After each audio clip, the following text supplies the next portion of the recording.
Panibagong araw na naman, galing trabaho, pag-uwi, eto, hugas pinggan, linis muna bago magluto ng dinner.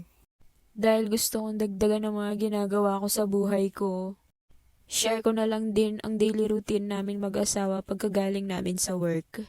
Ayan, habang naghuhugas ako ng pinggan, iniisip ko kung ano kayang mga tira-tirang pagkain sa rep na pwedeng remedyohan o iinit na lang. Siyempre, hindi naman tayo mayaman at lalong-lalo na hindi rin tayo kagandahan para mamili ng kakainin. Kaya wag kang mekos-mekos dyan. So, ayun, sa hirap ng buhay, nag-akyat bahay na lang tong asawa ko. Ay, bising naglalagay ng solar, pangpalinaw ng mata. O, di ba sobrang liwanag?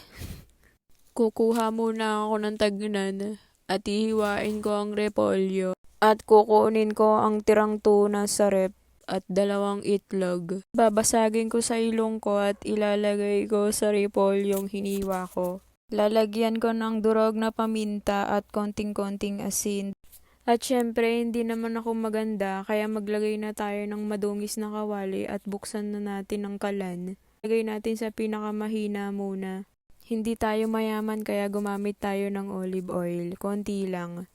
Pag mainit na yung mantika, idikit mo na yung mukha ko at ilagay mo na yung mga minekos-mekos mong repolyo na may itlog na nilagyan mong tirang tuna sa rep.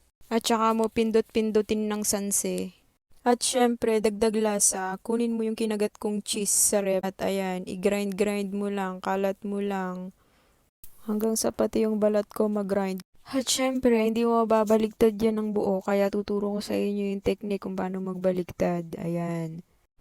Pag naging kakulay ko na yung ilalim niyan, pwede na yan. Syempre, pinaghirapan natin yan. At yung kalahati ng cheese na may kagat, i-grind ulit natin sa kabilang side. Kasama yung kukukong na grind.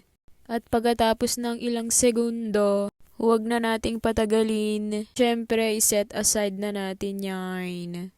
Gumawa rin ako ng low-calorie recipe. Inislice ko lang ng pahabang maninipis yung pipino without seeds.